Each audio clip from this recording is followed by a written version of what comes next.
Have your kids busted through their fly screen just like mine? You don't have the correct tools to fix it? All you need is a butter knife. There's a groove in here. What you want to do is start from the corner. Hold the screen over the groove and then push this back in, making sure the screen is sitting over it.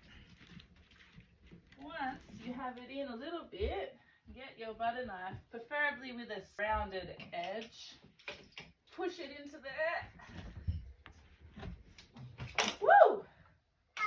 Use the back of your knife